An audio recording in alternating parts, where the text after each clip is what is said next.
예, 오늘 말씀은 레위기 3장입니다. 레위기 3장 화목제의 규례입니다. 화목제의 규례. 화목제는 낙헌제, 서원제, 또 뭐가 있더라? 이런 표현으로도 쓰여지는 거예요. 화목제는 말 그대로 화목을 위한 제사인데 서원할 때도 이렇게 내가 서원함이 있어가지고 이 낙헌제를 드리고 서원제를 드릴 때도 이게 화목제에 속해요. 이 화목제는 말 그대로 화목을 위한 것인데 하나님과 우리와의 화목을 얘기하는 것이고 우리와 이웃과의 화목을 얘기하는 거예요. 얘기할 때 오늘 3장에서는 그 얘기가 안 나왔는데 이제 저 뒤로 가면 또 다시 설명할 때는 또 성경 구절이 나오는데 화목제의 제물은 이게 피는 다 이렇게 뿔에 바르고 또 단 주변에 뿌리고 다 쏟고 그 하나님께 드린 것은 이게 그 간 끝풀 그러니까 기름 내장인데 지방질을 다 걷어가지고 하나님께 태워드리고 콩팥 드리고 간 끝풀을 드리고 이렇게 태워서 드리고 나머지는 제사장에게 돌아갈 분깃이 있고 나머지는 다 먹어야 되는데 하루 만에 다 먹어야 돼요. 하루 만에 먹고 또 예를 들어 가지고 내가 서원해 가지고 자원해서 하는 것은 이틀까지는 허락을 했죠. 3일째까지는 먹으면은 다 무효가 돼요. 그 제사가 무효가 되고 못 먹게 하고 다 태우라는 건데 예를 들어 하고 소를 드는데 소를 한 마리 잡았어. 내 식구인데 그걸 하루 이틀에 다 먹을 수 있어요? 못 먹어요. 그 이웃을 초대해 가지고 이웃과 함께 먹으라는 얘기밖에 안 되는 거거든요. 함께 먹으라는 얘기고 함께 먹어서 화해를 하라는 얘기고 또 조금 더 나가면은 나랑 이렇게 껄끄러웠던 사이가 별로 안 좋았던 그런 사람들도 이렇게 초청해 가지고 화목하라는 거예요. 다 풀어라는 얘기예요. 하나님과 우리와 함께 화목해졌으니까 물론 예수 그리스도가 희생제물로 이렇게 드려졌죠. 그래서 예수님을 통해 가지고 우리가 다 화목하는데 화목했기 때문에 나와 원수된 자들까지도 이게 예수 그리스도를 통해 가지고 이 화목제물을 통해 가지고 화해하라는 거거든요. 하나가 되라는 얘기거든요. 우스갯소리로 어떤 목사님이 식구가 5명의 식구가 있는데 거기에 화목제 말씀하다가 생각이 나가지고 그 집이 생각나서 자녀 딸에게 주문해가지고 야 그 집에 치킨 좀 보내라. 이렇게 요즘은 이렇게 인터넷으로 다 보내잖아요. 보냈는데 한 마리를 보냈대. 그 얘기를 듣고 이 생각을 해봐라. 입이 5인데 다리 하나씩 먹으면 둘, 또 날개에 2개 있으면 4사람 먹으면 한 사람은 그거 못자라는 얘기야. 그거는 화목하라는 얘기가 아니고 싸우라는 얘기밖에 안 되겠냐. 그래서 어떻게 한 마리를 보내냐. 그래서 언론 또 한 마리 더 보냈다고 이런 얘기를 하시는데 그래서 화목제물은 소, 양, 염소밖에 안 돼요. 비둘기 안 돼. 비둘기 요만한 거 한 마리 잡아가지고 눈코에 붙여요. 화목할 수가 없어. 그래서 소나 양이나 염소로 이렇게 화목제를 드려야 되는데 그 화목제 이게 그 의미는 화목에 있어요. 말 그대로 화평에 있어요. 화목에 있어요.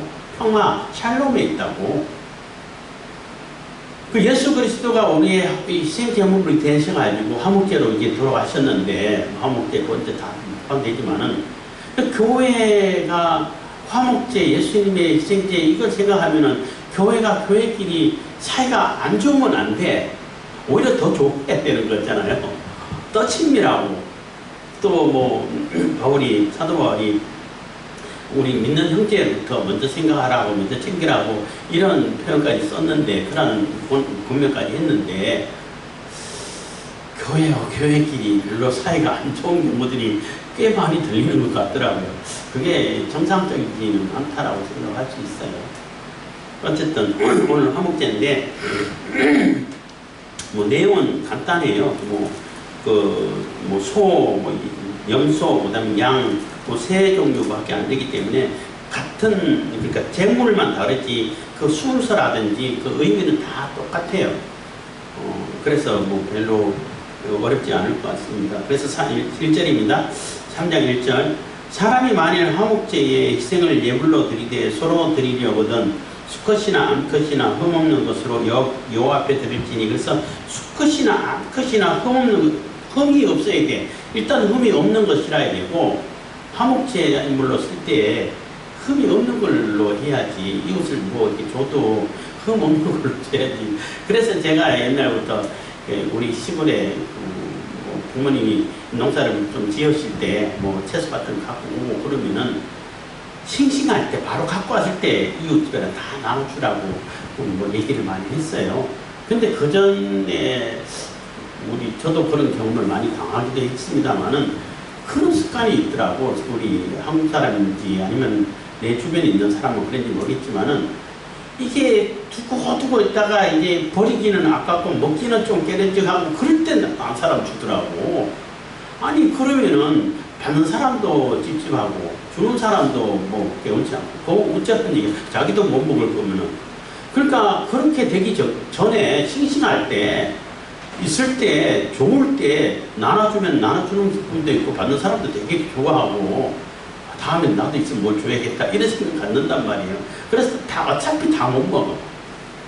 그 시골에서 갖고 온 채소 양이 좀 많다 보니까 혼자 다 두고도 다 못 먹어. 그러니까 어차피 다 못 먹으니까 이게 시들기 전에 다 나눠주라고, 먹을 것만 남겨놓고 다 나눠주라고 이렇게 얘기한 적이 있는데, 그것처럼 흠없는 것으로 이렇게 드려야 하나님께서도 기쁨 받으시고 이웃 같이 나눠 먹는 사람들도 기분 좋게 맛있게 먹을 수 있는 거잖아요. 화합이 된다는 얘기예요. 흠이 있으면 안 돼. 그래서 이거 내가 키우기는 뭐하고 버리기는 뭐 아깝고 그냥 하나님께 그냥 제사로 드리자. 그거 하나님께서 받으시겠냐는 거예요. 그래서 흠없는 것을 드리는데 여기서는 수컷이나 암컷이나 이렇게 구분을 안 뒀어요. 수컷도 드려도 되고 암컷 드려도 그만큼 폭이 넓다는 거잖아요. 수컷만 드려라 그러면 폭이 그만큼 좁은 것이고, 수컷은 굉장히 대표성이 있어요. 그리고 예수님을 상징하기 때문에 번제 같은 경우는 반드시 수컷으로 드려야 되는데, 지난번에 말씀드렸지만은 수컷을 드려야 한 이유, 그리고 비둘기 새끼를 드려야 할 이유를 잠깐 얘기하다가 말았는데, 그거는 사실 수컷은 목양을 하는, 그러니까 목축업자 입장에서는 수컷은 그렇게 안 많아도 돼. 암컷만큼 안 많아도 된다고. 그래도 번식하는데 지장이 없어요. 그래서 재물 드리기에는 별 그렇게 큰 부담이 없어요. 중요하긴 중요하죠.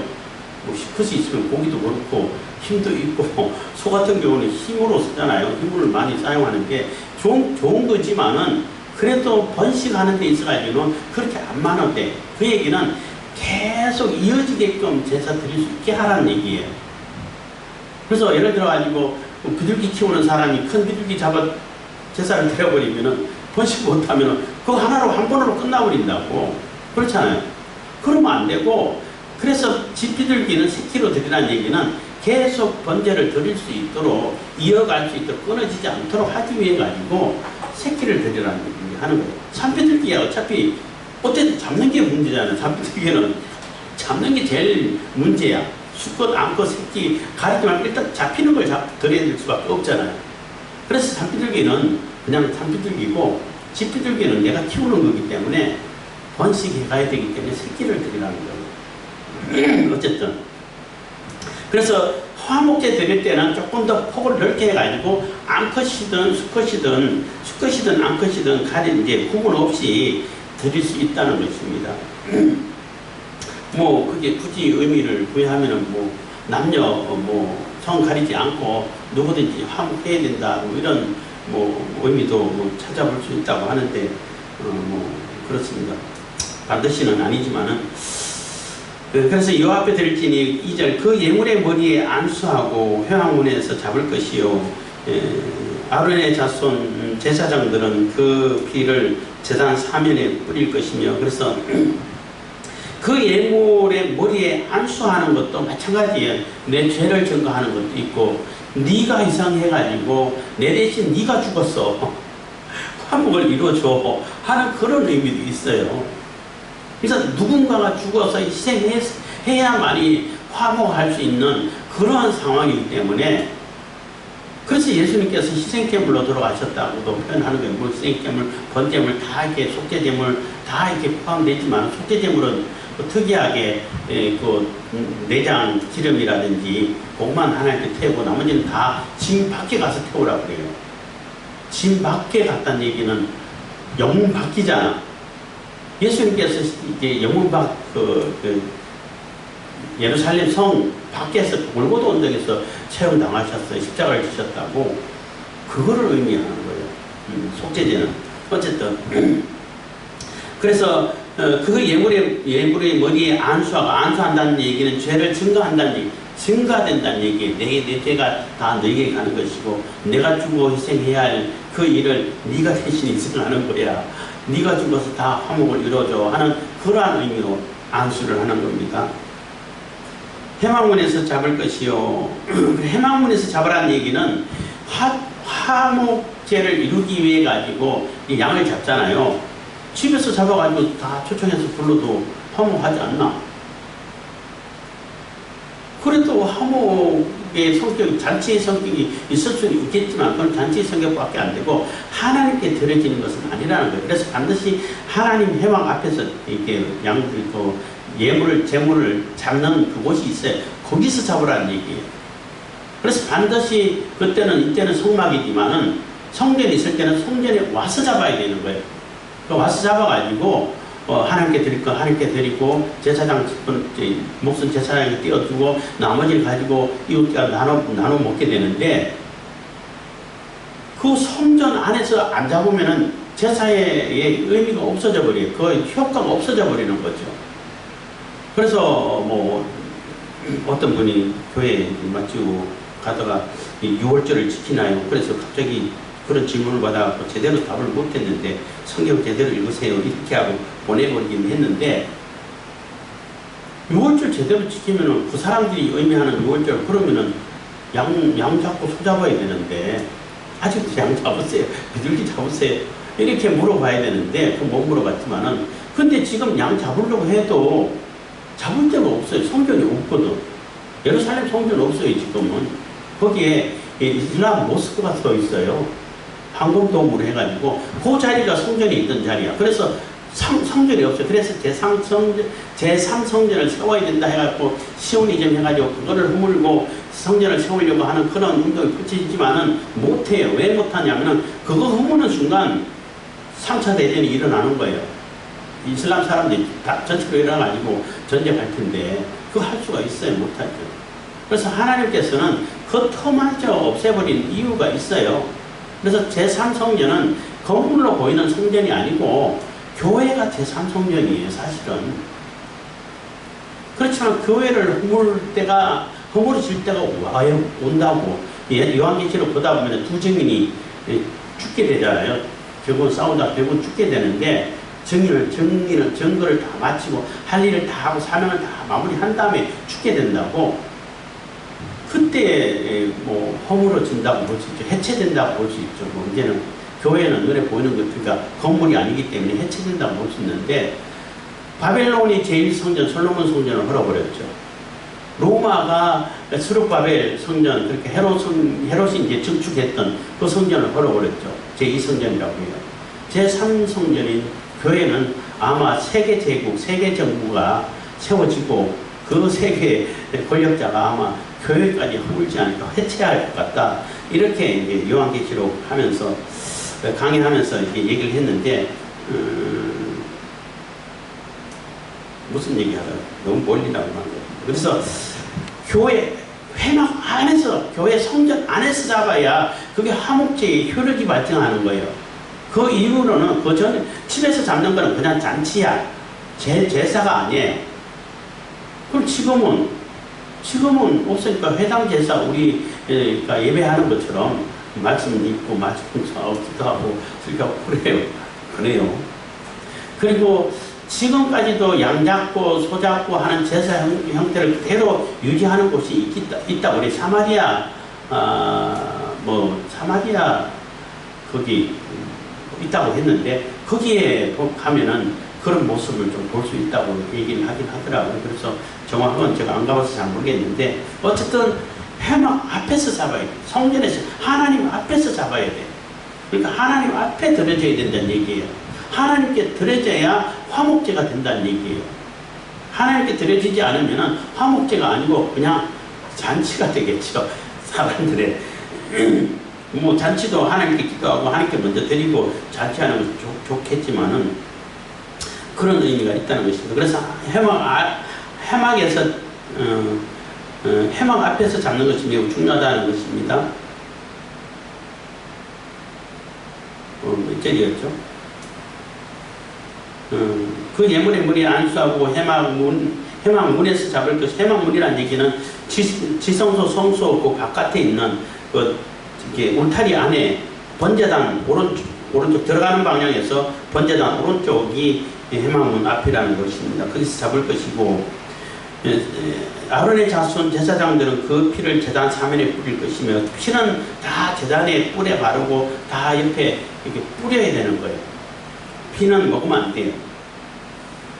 그는 또 3절, 그는 또 화제 그 화목제의 희생 중에서 여호와께 화제를 드릴지니 곧 내장에 덮인 기름과 내장에 붙은 모든 기름과 두 콩팥과 그 위에 기름 곧 허리 근방에 있는 것과 간에 덮인 끝풀을 콩팥과 함께 취할 것이요. 그래서 왜 하나님께서는 피는 어차피 뭐 다 뿌리라 해서는 피를 먹지 말라고 그러고 기름을 드리라고 했을까?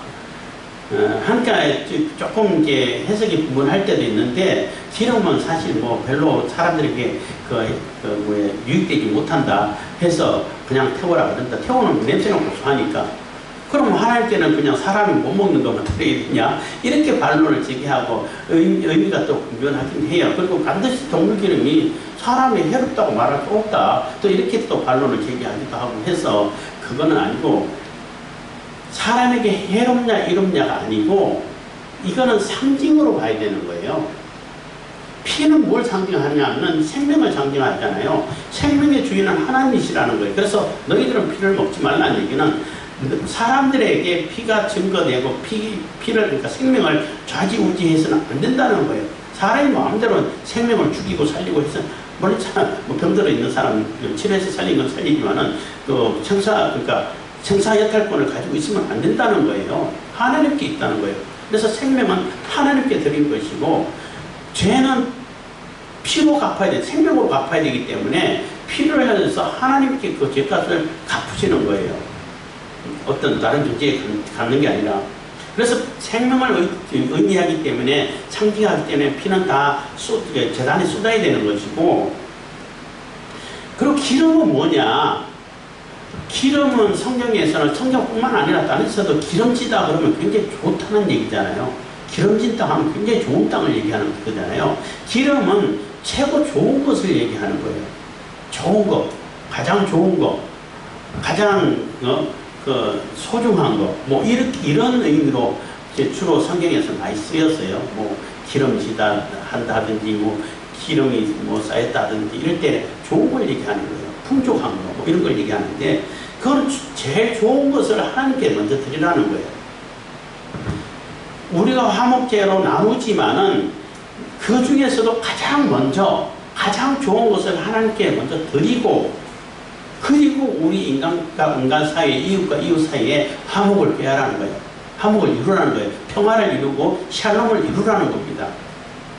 그렇기 때문에 기름을 얘기하는 것이고, 그럼 왜 콩팥이냐? 콩팥과 간이 나오죠. 요즘은 그렇게 생각하는 사람이 없는데, 옛날 이 당시에는 대부분 사람의 그 감정이 콩팥에 있다고 생각하는 거예요. 감정, 마음. 그리고 간은 우리의 생각이 간에 있다고 생각했어요. 그때 당시는. 그러니까 내 생각과 마음과 감정을 다 하나님께 드리라는 거예요. 그리고 간이라든지 콩팥은 노폐물을 걸러주는 역할을 하잖아요.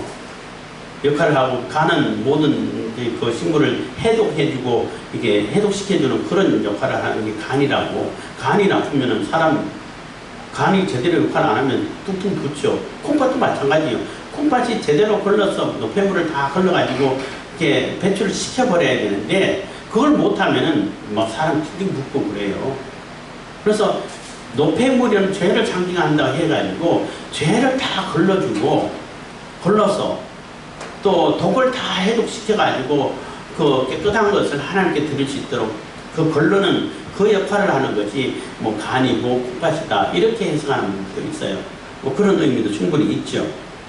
그래서 하나님께 드리라 하는 것입니다. 그래서 두 콩팥과 그 위에 기름 곧 흙이 근방에 있는 것과 간에 덮인 겉불을 콩팥과 함께 취할 것이요. 5절 아론의 자손은 그것을 단 윗불에 있는 나무 위에 번제 물 위에 자를 지니 이는 화제라 여호와께 향기로운 냄새니라. 그래서 그것을 자를 때에 번제물이 있는 번제물 위에다가 사르라는 거예요. 그러니까 번제물하고 같이 사르라는 얘기잖아요. 그러니까 내가 번제로 완전히 들어져서 하나님께 들어지고 하나님께로부터 모든 죄가 사함받고 새롭게 태어나고 죄의 심판이 다 끝나고 한 그런 상태에서 화목을 이룰 수 있다는 거죠. 그 번제하고 속죄제 할 때 말씀드리겠습니다만은 속죄제하고 번제하고 조금의 이렇게 차이가 있긴 있어요. 번제는 모든 것을 다 하나님께 드리는 것이고 죄도 다 심판을 받는 것이고 근본적인 죄도 다 심판받는 의미가 있다 그러면은 속죄제는 이게 자범죄라고 말할 수 있잖아요. 내가 살면서 지은 죄 그리고 원죄는 번제가 이렇게 속해준다 그러면은 굳이 나눈다 그러면은 이게 내가 살면서 내가 지어진 자범죄는 속죄제로 이렇게 사함을 받는다 이렇게 생각해도 될 것 같습니다. 어쨌든 그거는 속죄제 할 때 다시 설명드리겠습니다. 그래서 번제물 위에 사른다는 얘기는 번제하고 같이 드려져야 된다는 거죠. 일단 번제를 드리고 번제가 끝나고 내가 하나님 앞에 깨끗하게 되고 새롭게 되고 거듭났을 때 화목제물 가지고 와가지고 먼저 드리게 되는 것이고 또 예수님께서는 화목제를 드리려고 하다가 친구하고 불화한 거 있으면 빨리 빨리 가서 사과하고 화해하고 와가지고 사과하라 그러잖아. 사과하고 화해하라는 얘기예요. 와가지고 제물을 드리라 예물을 드리라 뭐 이런 표현도 썼습니다만은 그런 의미가 있다는 것입니다. 6절입니다. 만일 여호와께 예물로 드리려는 화목제의 희생이 양이면 수컷이나 암컷이나 흠없는 것으로 드릴지며 만일 예물로 드리는 것이 어린 양이면 그것을 여호와 앞으로 끌어다가 그 예물의 머리에 안수하고 해막 앞에서 잡을 것이요 아론의 자손은 그 피를 단 사면에 뿌릴 것이며 그는 화목제의 희생 중에서 여호와께 화제를 드릴지니 그 기름 곧 미려골은 꼬리 부분을 얘기하는 거예요. 등골 중에서 꼬리 부분, 등뼈하고 꼬리 부분, 꼬리뼈하고 연결되어 있잖아요. 거기에 기름이 많이 쌓이나 봐요. 또 이제 양 중에서 조금 긴 꼬리를 가진 양도 있다고 하는데, 거기서 이제 가장 이제 지방이 많이 쌓이는 것 같아요. 그거를 하나님께 드리라는 것입니다. 그 곧 미려골에서 뱀바, 기름진 꼬리와 내장에 덮인 기름과 내장에 붙은 모든 기름과 두 콩팥과 그 위에 기름, 그 흙이 근방에 있는 것과 간에 덮인 껍풀을 콩팥과 함께 취할 것이요. 11절 제사장은 그것을 단 위에 불차를 지니 이는 화제로 여호와께 드리는 식물이니라. 그래서 이거는 여호와께 드리는 식물이라는 얘기는 하나님께서 받으신다는 거예요. 하나님께서 먹는 음식이라는 거죠. 하나님께서 뭐 음식 잡수시나요? 안 그렇잖아요. 하나님 영이신데 뭐 우리 육신처럼 먹어야 살고 그렇지 않는 분이에요. 그렇지만 너희들이 화목하는 것이 너희들이 하나가 되고 하나님과 우리가 하나가 되고 임마누엘이 이루는 것이 그게 하나님께서 취하시는 식물이라는 거죠. 먹는 음식이라는 거예요. 그만큼 기뻐하시는 거라는 거죠. 그래서 하나님께서 받으시고 먹으시는 취하시는 기뻐 받으시는 그 식물이 우리 화목에 있는 거죠. 뭐 부모님들도 자식이 화목하게 잘 지내면 그보다 좋은 거 없다고 그러잖아요. 근데 가장 아픈 것은 자녀들끼리 싸워 그냥 그러면 그 부모님 마음에 못을 박는 거예요. 그것처럼 하나님께 드려지는 식물이라는 것입니다. 우리가 하나님께 드리는 화목제물 태워드리는 그것이 하나님의 식물이 된다는 거죠. 12절 만일 예물이 염소면 그것을 여호와 앞으로 끌어다가 그 머리에 안수하고 해막 앞에서 잡을 것이요 아론의 자손은 그 피를 단 사면에 뿌릴 것이며 그는 그 중에서 예물을 취하여 여호와께 화제를 드릴지니 곧 내장에 덮인 기름과 내장에 붙은 모든 기름과 두 콩밥과 그 위에 기름 곧 털이 금방에 있는 것과 간에 덮인 끝풀을 콩밥과 함께 취할 것이요 제사장은 그것을 단 위에 불사를 지니 이는 화제로 드리는 식물이요 향기로운 냄새라 모든 기름은 여호와의 것이니라. 그래서 하나님께 가장 좋은 것을 드린다는 것입니다. 그래서 이게 제물의 그 종류가 소냐, 양이냐, 염소냐 이런 차이만 있을 뿐이고 물론 그거는 이제 뭐 경제력을 따라 가지고 소를 드려야 할 사람이 있고 또 뭐 어린 양을 드리는 사람이 있고 또 염소를 드리는 사람이 있겠지만은 그래도 이 소, 양, 염소 이 세 제물을 가지고 화목제를 드려야지 그래야 또 나눌 수 있는 거지 너무 조그만 건 안 된다는 거예요. 나눌 수가 없잖아요. 물론 뭐 콩 반쪽도 나눠먹는다 그러는데 콩 반쪽 가지고 화목이 되겠냐고. 네? 네. 어쨌든 그래서 충분하게 풍족하게 흡족하게 하나님께 드려지고 하나님께서 기뻐 받으시는 식물이 되고 이렇게 하기 위해서 하라는 것입니다. 17절은 너희는 기름과 피를 먹지 말라. 이는 너희 모든 처소에서 대대로 영원한 규례니라. 그래서 너희는 기름과 피를 먹지 말라는 거예요. 그래서 피는 뭐 원래부터 생명을 상징하기 때문에 먹지 말라는 것이고 우리가 생활하는 가운데서도 가장 좋은 것은 하나님께 드리라는 얘기예요. 기름을 먹지 말라는 얘기예요. 물론 기름을 집에서 잡은 그 양이라든지 소는 뭐 기름 먹기도 하겠죠. 왜냐하면 섭취를 해야 되고 또 몽골 같은데 저도 얘기 들었습니다만 몽골 같은 데는 춥다 보니까 이 양기름을 이게 기름만 이렇게 한 사발로 받아가지고 그걸 겨울 마셔야 된다는 거예요. 생각만 해도 느끼한데 근데 그렇게 안 마시면 추위를 못 견딘다고 해요. 몽골에서 살다 온 사람 얘기를 들었는데 처음에 한국 사람이다 보니까 그걸 어떻게 먹냐고 이렇게 안 먹고 버티다가 늦게서 먹는다 하다가 한겨울 지나다 보니까 안 먹고는 견딜 수가 없더라는 거예요. 아 이래서 그 마시는구나 해가지고 이제 불 볶고 자기도 마셨다고 그러던데 뭐 추위를 견디고 하려면 마시긴 해야겠지만은 어쨌든 여기서 의미하는 것은 이 우리 일상생활에서도 가장 좋은 것은 가장 먼저 선한 것은 하나님께 먼저 드리라는 거예요. 그리고 생명을 상징하는 피는 먹지 말라는 거예요. 그거는 하나님께서 생사복을 그러니까 생사여탈권을 가지고 있는 것이지 생명을 주관하시는 것이지 인간이 주관해서는 안 된다는 얘기인 거예요. 그런 상징적인 의미가 있는 것입니다. 잠깐 기도드리겠습니다.